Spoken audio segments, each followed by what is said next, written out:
bigger boy he is. How's he travelled up? He's travelled up super, yeah. It's his second time coming up to Sydney, so with that experience under his belt, he hasn't turned a hair, so very happy. First up run was brilliant. It took the cat, Tom Kitten, to run him down. What did you make of his second run? I think the first up run just had more effect on him than what we initially thought. And we're just learning, I think with him he's better fresh, so just spacing his runs a little bit more. He was on the 2-week back up that day, and after running a sort of peak performance, it probably just told on him a little bit. So we freshened him up. He's had a nice jump out in between. He seems very well. Track, I know he wants a drier surface. He's somewhat drying out there. What are you thinking about that? Yeah, it's a question mark for sure. We know that he is very effective on top of the ground, albeit he has run third in a Group 3 on a soft 7 before at Flemington, so we're hoping that with the conditions drying, the inside doesn't seem too bad as well with drawn barrier 1. Hopefully he gets through it okay. Where will you posse up? We'll probably be pretty positive with him. We'll try and hold a spot. But look, Billy knows him well, so ultimately I'll leave it up to him. Best of luck. Cheers, thank you. Thanks. This is race 9, the Doncaster Prelude. Winner gets into the Doncaster next Saturday afternoon, day 1 of the championships at Royal Randwick. 1,500 metres the distance of the Racing and Sports Doncaster Prelude. Mounting out brought to you by Harvey Norman for all you need in furniture, bedding, electrical and technology. Number 1 is Seeples, Tommy Berry and Cliffy Brown. Yeah, he's got all the form in the world for this. He's a Group 1 winner last preparation. He runs second in a Golden Eagle behind Autumn Glow. He resumes with a 4th in a Newmarket. So he's ticking a lot of boxes, other than he's got a huge weight second up here with 59.5, with some, giving some very talented horses 5 and 6 kilos. So that's his main obstacle. Well, he's got an unbeaten record second up, but he comes here in terrific order. I thought he was brilliant there. First up, he's such a cool horse. He's a real cool dude, a real sensible character, looking terrific as I expected he would. I loved him when he came up last preparation. So ticks all the boxes, beautiful action as he marches around here. Globe, Tom Sherry for Price and Kent Jr. Well, it was just too fresh. When he got a dig in the ribs, he just wanted to take off and run on excitement there first up. So that just knocks the edge off him here. Jar out suits him, and he's a big improver. He's a big boy, and he got himself very hot and bothered. Now, I gave him the benefit of the doubt because I'm not sure if that's normally how he paraded. He is a lot better here. He is warm, but he's nowhere near as bad as he was. So that first up run has knocked the edge off him. He is trimmed up somewhat. I wouldn't say a lot because he's just such a big boy, but it's going to be him right through the campaign. But happy with what I see. Kovalika, Nashrewilla, Chris Waller. He's had his couple of trials. He's not a noted fresh performer, but his class makes him run on strongly late here for sure. He'll be getting back and he'll be doing his thing late, but not today. Robusto, Josh Parbury Baker. Yeah, look, I thought he was gallant first up. He usually gets better with a few runs under his belt, so he'll come on a game from that, and obviously heading towards the Randwick Mile again with him. Look, to be honest, he still had a little bit of residual. I know it was 9 weeks between the runs, but I actually didn't think he looked too far off the mark. It's topped him off beautifully for this. Obviously, next run he'll be back at his top again, but I still expect him to run really well. He's such a gross individual, and he always carries condition right through. For Roche, number 5, Billy Egan and Dom Sutton. Crossover noseband off. I'm wary of this horse. He was great behind Tom Kitten first up at Wait for Age. A little flat there second up. He's got that line up a form from the Rupert Clark where he had to give Seeples 4 kilos there, and there were only a length between them. So a frustrating day, Billy Egan. Can he have a little laugh here? And Dominic as well, because his other horse run really well. Yeah, very frustrating for them. You'd love to see them win a race like this. He's travelled up in brilliant order. I had a really good look at him down at the tie-up stores. They couldn't have turned him out any better. They've given him that little bit of a freshen up, which, as you've just heard from the interview with Dom, he races better on the fresher side. So he's doing everything spot on in the yard. Looks perfect and great here. Yeah, it got worse for Billy, Ronnie. He copped a suspension as well for overuse of the whip. Oh, dear, oh dear. Yeah, I don't know when he's out from, but they were about to charge him. Sandpaper, Rachel Kingbune Baker. Yeah, stuck on well in the Ajax. I'm not totally convinced he runs 15 right out. Not far short of it, but he'll give a sight. I thought, like Robusto, he was really good here with that little bit of a freshen up coming into it. It's topped him off beautifully, so he's right in this. Waterford, James McDonald, Chris Waller. Loves Rosehill, loves being fresh. jar out shouldn't be too much of a problem. It's just how much medicine he's got to take from that outside draw. A lot has to go right. It does, yeah, and he's going so well. His trials have been sharp. 5 of his 7 wins have been here over the 1500, so he loves this track and trip. James is going to have to pull out a good ride here on him, and if he does, then he'll be right up there. Okay, Will Wall, Zach Lloyd and the Price and Ken Jr. stable. The Golden Slipper winners all together again. Yeah, Ian Blinkers are back on him today. He might need them as a 7-year-old. He's capable on his day, and the jar out's perfect for him. I just don't know whether that form is the right form for this race. Scratched him from the Muscle Ball Cup yesterday, so obviously they're thinking big dance for him. I think he drew horribly, so they've opted to come here instead. But he's got a brilliant third up record. He's had 5 goes for a win and 3 minor placings, so you do have to respect that. I think he looks good. We get to number 12, Ducasse, Regan Bayless, Michael Friedman. Yeah, that same form line behind Greenfly in the national sprint. He was first up there, so the lightweight helps him. He's got a place chance. I just don't... You read that second up record and it worries me. 6 goes second up and he's never, ever finished in the placings. Knowing the horse, I'd say that would have trimmed him up, but I just couldn't get enthused. Angzudo, number 13, Jason Colladon for Robbie Griffiths. He's a nice horse. He's a really nice horse. I think he's underrated. Obviously a touch unlucky in the Ajax when he was strong late. You just got to trust that this track's dried out enough for him. He's a nice horse, good head on him. Yeah, he's a lovely horse. Corey and I both loved him from the yard when he stepped out here last time. We had him on top. He looked a picture of health. He has not trained off by any means. He's nice and bright now that Jace has jumped on board. And one more, Lord Penman, Kieran McAvoy, Chris Waller. I think he's the big improver today. I know Exuto was much better than him in the Ajax, but I just think he was a little flat there, second up. I think the jar out's perfect, and more of an inner draw's perfect, and I think he's a little sneaky chance for sure. I thought he got himself a bit worked up second up, which, I mean, sometimes he can be up on the toe like he is now, but he was a lot worse than this. He ran fair. He can definitely bounce back. He's by no far as bad as he was there last time. The Tancred would have got an ex-jockey's blood boiling watching that. Definitely did, yeah. Especially when Tommy Marquand took off at about the 800 metre mark. It was just exciting racing and just great. She'll have no problem over 2 Mile, Aliana. Unbelievable. What do you think about this race? I like Seeples. I really do like him. I like him as a horse. Just went out there and had a good look at him. He looks like he's in terrific condition. Did speak to Cliff Brown. He did say he will take a little bit more benefit out of today's run. He's got a big weight, but it just sets up perfect there on the speed map. Tommy should be box seat out around him and should nearly win. It's like a Singapore reunion today. Cliffy Brown, Mark Walker, Corey Brown. Here's Chantel. I'm going to put Waterford on top. He's a horse he's a bit of a go-to horse of mine. I've tipped him numerous times. He loves 1500 here, but he looked really, really good and really well when James jumped on board. Feroce was another one I'm wary about, and that Sepples to the top weight. They looked incredibly well. It was a really tough yard. I am 13-1, 14-5. I'm with the Victorians again. They've done me a couple of little favours today. I just want them to finish it off here.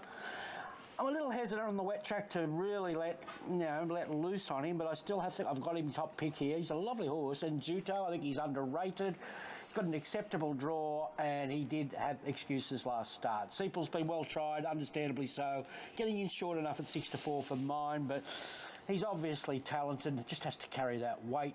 Lord Penman is a big improver the way I'm looking at the race, and the other one I'm very wary of is the other Victorian, Feroce, number 5, just from that inner draw. And some of those form lines is good if you want to just be a little forgiving for that flat second up run. 13-1, 14 and 5. Looks like you're going to lay another favourite here, Tim. Geez, it's been a tough day. And Aliana running down Dubai Honour, that cost us plenty, north of $1 million. And not only did it cost us plenty there, it's looking to cost us plenty here with Sepples, because the multi-roll is very strong. It's looking for 3 favourites in a row and a couple of well-back second favourites in the mix as well. So he was still a $3 chance after Aliana hit the line. With the multi-roll, we went into 280. The support just continues. He's now into 250, so he's a clear market mover.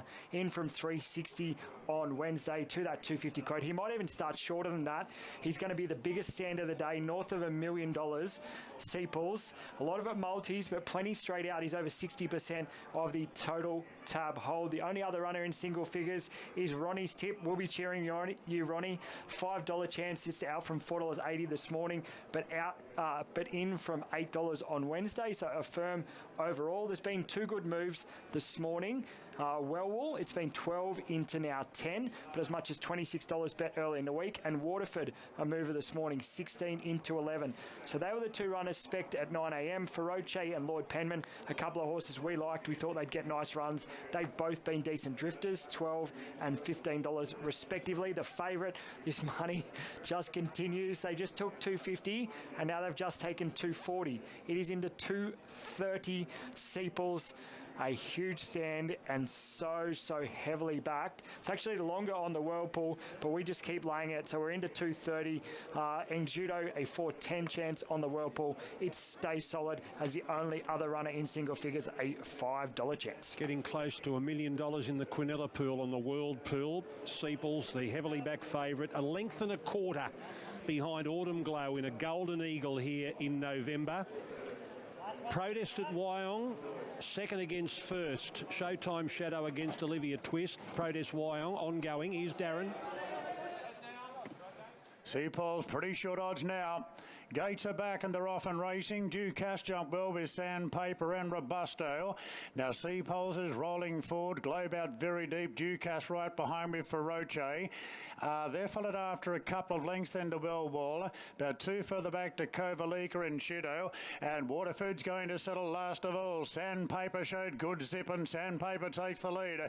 Globe moves up on the outside. Robusto's having a poke forward as well, going to the 1,000 metres. They're followed by Feroce. Plonks fourth on the inside of the favourite Sepals. So Berry's got the favourite into a prime position early. Two further back to Lord Penman on the inside of Ducasse.